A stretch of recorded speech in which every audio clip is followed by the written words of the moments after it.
Hello everyone, welcome back to my channel. आज की इस वीडियो में हम लोग पढ़ने वाले हैं होम साइंस का last second chapter, that is chapter number 12, consumer education and protection. तो चलो जल्दी से स्टार्ट करते हैं। So let's start with the introduction. तो consumer education is not just about shopping. Consumer की एजुकेशन मतलब कंज्यूमर कौन लोग होते हैं जो कि शॉपिंग करते हैं। तो कंज्यूमर एजुकेशन सिर्फ शॉपिंग करना तो नहीं होती, it's about survival in a complex market. यानी कि हम इतनी बड़ी मार्केट में सर्वाइव कर सके, उसी को हम बोलते हैं कंज्यूमर एजुकेशन। तो अब ये मैटर क्यों करती है? Market complexity with thousands of brand and fake news styles ads, you need to know how to filter the noise. मतलब देखो, इतनी बड़ी पूरी कम्युनिटी बनी हुई है, इतना ज़्यादा कॉम्प्लेक्स है पूरा मार्केट, ठीक है। बहुत सारे रियल ब्रांड्स हैं, कुछ उसकी फेक ब्रांड्स भी बना लेते हैं, और अडल्टरेटेड आइटम्स होते हैं, और अलग अलग ऐड से। तो हमें इन सब में से पहचानना होता है कि हमें कौन सा प्रोडक्ट लेना है और कौन सा प्रोडक्ट हमारे लिए बेस्ट है।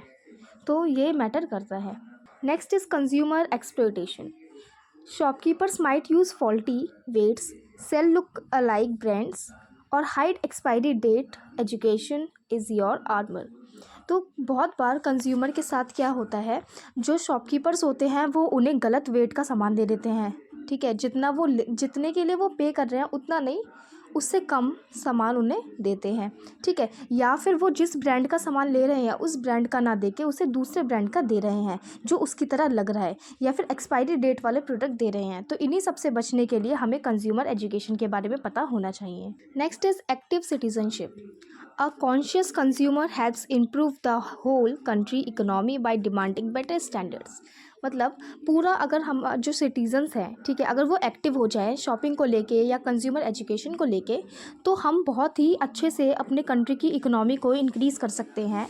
कैसे इंक्रीज़ कर सकते हैं? डिमांड करके अच्छे स्टैंडर्ड वाले प्रोडक्ट्स, ठीक है। नेक्स्ट टॉपिक आता है द कोर कॉन्सेप्ट। तो इसमें देखते हैं कंज्यूमर प्रोडक्ट एंड बिहेवियर। तो हम इसमें क्या पढ़ेंगे? कंज्यूमर से रिलेटेड प्रोडक्ट और उनके बिहेवियर के बारे में हम पूरा पढ़ने वाले हैं, ठीक है। तो प्रोडक्ट क्या होता है? एनीथिंग मैन्युफैक्चर्ड और produced and sold to a consumer for their own use. मतलब कि कोई ऐसा सामान जो कि बनाया गया है कंज्यूमर को बेचने के लिए, उसी को हम प्रोडक्ट बोल देते हैं। तो देखो, ये इंक्लूड करता है गुड्स। गुड्स का मतलब सामान, जो कि दो तरीके के होते हैं, एक होता है टेंजिबल आइटम्स और एक होता है इनटेंजिबल आइटम्स। टेंजिबल आइटम्स का मतलब जैसे कि लैपटॉप, ठीक है, कि हम लोग क्या दे रहे हैं? लैपटॉप दे रहे हैं, लैपटॉप सेल कर रहे हैं कंज्यूमर को। और सर्विसेज हो सकती हैं जिन्हें हम इनटेंजिबल आइटम्स बोलते हैं, जैसे कि हमने कंज्यूमर्स को क्या दिया? वाईफाई कनेक्शन दे दिया, या फिर उनका हेयर कट करा। तो ये सारे आ जाते हैं प्रोडक्ट और सर्विसेज। Next is behaviour. तो this is the study of why we buy और व्हाट वी बाय, ठीक है। तो इसमें हम किसकी स्टडी करते हैं कि हम क्यों खरीद रहे हैं या क्या खरीद रहे हैं, ठीक है। So do you by that hoodie because of a trend, a need और एन इन्फ्लुएंसर। मतलब तुमने उस हुडी को क्यों खरीदा? क्योंकि वो ट्रेंड है, या तुम्हें ज़रूरत थी, या फिर तुम्हें इन्फ्लुएंस करना था लोगों को, या तुम एक इन्फ्लुएंसर हो।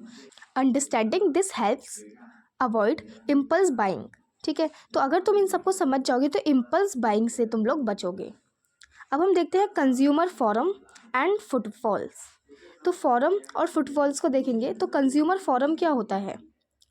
These are quasi judicial bodies like mini courts set up under the consumer protection act. इस चैप्टर का सबसे इंपॉर्टेंट टॉपिक है CPA, that is consumer protection act. तो ये जो कंज्यूमर फोरम है वो इसी के अंदर आता है। They exist specifically to settle disputes between consumer and seller quickly and cheaply. तो ये क्यों होता है? ताकि जो कंज्यूमर और सेलर के बीच में जो भी डिस्प्यूट्स होते हैं उसको चीपली सेटल डाउन करने के लिए ये होता है।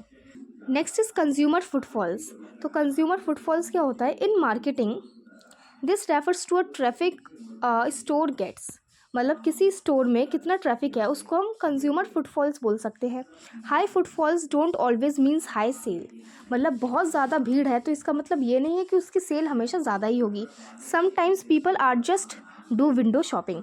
मतलब बस क्या करते हैं, वो आते हैं, देखते हैं और चले जाते हैं, तो उसी को विंडो शॉपिंग बोलते हैं। नेक्स्ट हम देखते हैं कंज्यूमर प्रॉब्लम्स, जो कि कॉमन होती है।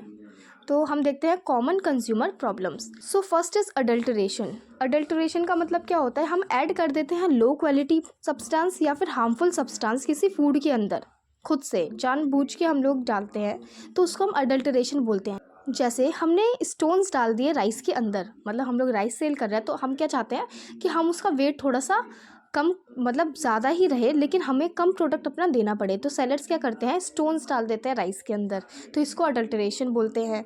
या फिर मिल्क के अंदर कोई केमिकल डाल देते हैं, तो ये भी अडल्ट्रेशन के अंदर आता है। Next is lack of information, जिसमें आता है labels that are missing price, weight और सेफली वार्निंग्स। मतलब कोई प्रोडक्ट है, अब उसके ऊपर लेबल्स नहीं लगे हुए हैं, जो मिसिंग है वो, ठीक है, जिसकी वजह से हम प्राइस नहीं पता कर पा रहे कि उस पर कितना प्राइस था, ठीक है, या फिर कितना वेट का है वो प्रोडक्ट, या फिर हम उसमें वार्निंग्स नहीं पढ़ पा रहे हैं क्योंकि कुछ लिखे होते हैं ना कि हमें इस प्रोडक्ट को ज़्यादा लाइट में नहीं रखना है या हमें इसको डार्क में ही स्टोर करके रखना है, तो इस तरीके की इन्फॉर्मेशन नहीं होती हैं।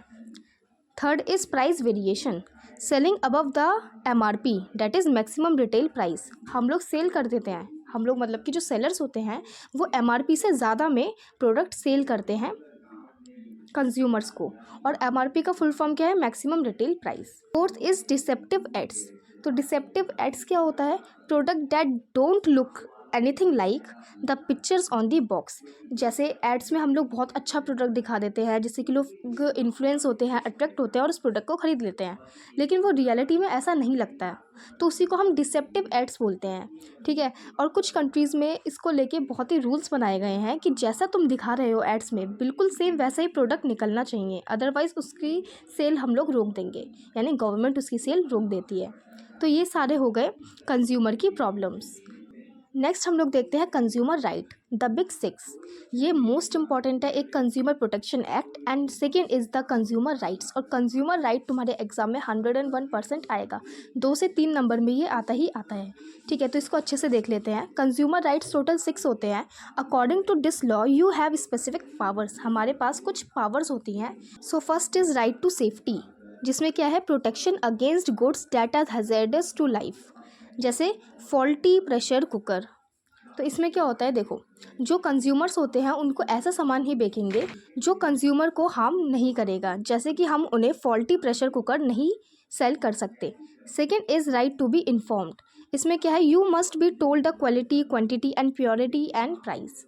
मतलब जो कंज्यूमर होते हैं हमें उन्हें quality, quantity, purity and price ये सब हमें बताना होता है। इसको कैसे याद रखो, Q2P2, ठीक है। तो क्वालिटी एंड क्वांटिटी हमें बतानी होगी, अच्छे से उन्हें इन्फॉर्म करना होगा प्रोडक्ट के बारे में, और उसकी कितनी प्योरिटी है एंड प्राइस है वो भी कंज्यूमर को हमें बताने होंगे, फिर वो अपने अकॉर्डिंगली खरीद सकता है।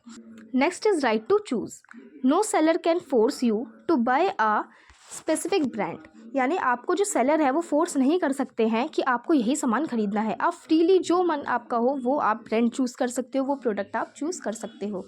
Fourth is right to be heard, you have to right to voice your complaint in the right forum. मतलब अगर आपको कंप्लेंट करनी है किसी प्रोडक्ट से रिलेटेड तो आप आराम से फॉरम के अंदर कंप्लेंट कर सकते हो, जो कि कंज्यूमर फॉरम होते हैं, आप उसमें कंप्लेंट कर सकते हो और आपकी बात सुनी जाएगी। Next is right to seek redressal, इसमें क्या होता है, if you are cheated you have the right to get a refund, replacement और कंपेंसेशन। तो इसमें क्या है, अगर आपको कोई गलत प्रोडक्ट मिल जाता है या आपके साथ धोखाधड़ी होती है, जैसे कंज्यूमर के साथ काफ़ी बार होती है, तो कंज्यूमर को रिफंड या कंपेंसेशन भी मिलेगा, यानी कि उसका भुगतान किया जाएगा। Sixth and last right is right to consumer education, मतलब जो भी कंज्यूमर है उन्हें उनके राइट्स के बारे में पता होना चाहिए, उन्हें उनकी नॉलेज होनी चाहिए। The right to acquire knowledge to be a pro consumer, जिससे कि आपको कोई भी चीट ना कर पाए तो आप एक प्रो कंज्यूमर बन सकते हैं। Next topic is standardised mark, that is the trust badges. तो इसमें क्या है, स्टैंडर्डाइज्ड मार्क्स होते हैं जिसके अकॉर्डिंग आप प्रोडक्ट समझ सकते हैं कि वो प्रोडक्ट प्योर है या नहीं है, ठीक है। तो never bye expensive items without checking these logos, कभी भी एक्सपेंसिव आइटम मत खरीदो अगर तुम्हें ये लोगोस पे नहीं दिख रहा है, ठीक है, हमेशा चेक करो and then you can buy. तो फर्स्ट इज़ ISI मार्क्स। वैसे इसकी जो लोगोस का जो एक्चुअल इमेज होता है वो एग्ज़ाम में नहीं आता है, ना ही बनाने को ना ही वैसे, बट एक बार देख लेना, आ भी सकता है। तो फर्स्ट इज़ ISI मार्क, तो फाउंड ऑन इलेक्ट्रिक एप्लियंसेस। तो ISI मार्क हमेशा जो इलेक्ट्रिकल प्रोडक्ट्स होते हैं या एप्लियंसेस होते हैं उसमें होता है, या फिर इंडस्ट्रियल आइटम्स पे होता है। It ensure the product meet safety standards, मतलब जो प्रोडक्ट है वो हमारे यूज़ के लिए सेफ़ है और सेफ्टी स्टैंडर्ड्स को वो मीट कर रहा है। नेक्स्ट इज़ एज मार्क, तो एग मार्क किस लिए होता है? यूज टू एग्रीकल्चर प्रोडक्ट, देखो AG, तो इससे याद हो जाएगा agriculture products like Honey, spices and oils. तो एग मार्क होता है एग्रीकल्चर प्रोडक्ट के लिए एंड ISI मार्क होता है अप्लियंसेस के लिए जो कि इलेक्ट्रिकल होते हैं। Next is FSSAI, food safety and service authority of India. ये मोस्ट इम्पॉर्टेंट है, ठीक है, बहुत बार ये आता है। तो FSSAI क्या है? Look for this on every packaged food item. Her food से रिलेटेड आइटम में या हर एक फूड आइटम पे ये लोगो हमेशा होता है। It is the gold standard for food safety in India. India की फूड सेफ्टी के लिए ये गोल्ड स्टैंडर्ड है जो कि हर फूड आइटम पे ये प्रेजेंट होता है। नेक्स्ट इज़ वुल मार्क, जिस नाम से पता चल रहा है अगर 100% वुल होगा उस प्रोडक्ट में तो उस पर वुल मार्क होगा। हॉलमार्क इज़ फॉर गोल्ड, ठीक है, use for gold jewellery to certify its purity, carats, ठीक है, तो हम इसको किस में नापते हैं? कैरेट्स में नापते हैं और ये गोल्ड ज्वेलरी के लिए होता है। लेकिन तो हॉलमार्क सिर्फ गोल्ड ज्वेलरी के लिए नहीं होता, वो सिल्वर, प्लैटिनम, इन सब के लिए भी होता है। नेक्स्ट इज सिल्क मार्क, तो protects you from buying fake polyester silk.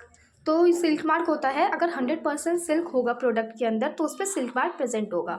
So next topic is protection council.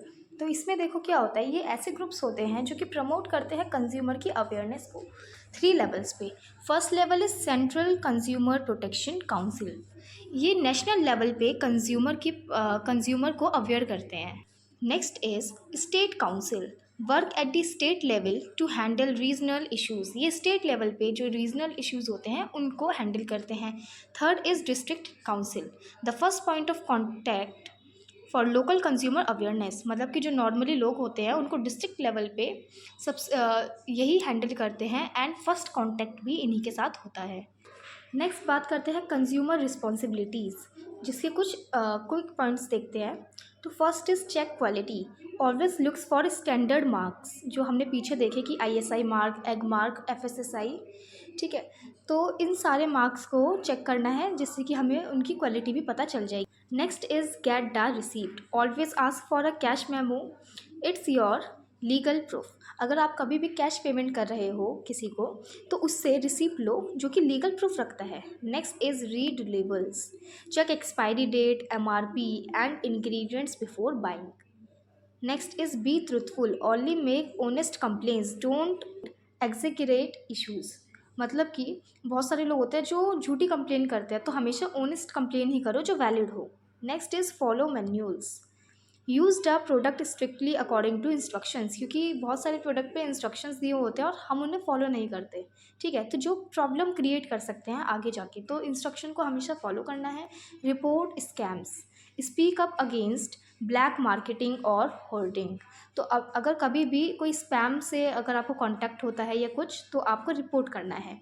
Next is eco friendly, choose products that don't harm the environment, क्योंकि आजकल काफ़ी ज़्यादा लोग क्या है इको फ्रेंडली सामान ही लेना चाहते हैं, तो इको फ्रेंडली सामान आप भी लो जिससे कि जो इन्वायरमेंट है वो हार्म ना हो। नेक्स्ट इज़ स्टे इन्फॉर्म्ड, मतलब keep yourself updated on new consumer laws and rights, क्योंकि हमेशा ये तो नहीं है कि अगर हमने ये 6 लॉज बना दिए हैं तो यही, या 6 राइट्स बना दिए हैं तो हमेशा यही रहेंगे, कभी कुछ चेंज भी हो सकता है, तो हमेशा अपडेट रहो कंज्यूमर के लॉज और कंज्यूमर के राइट से रिलेटेड।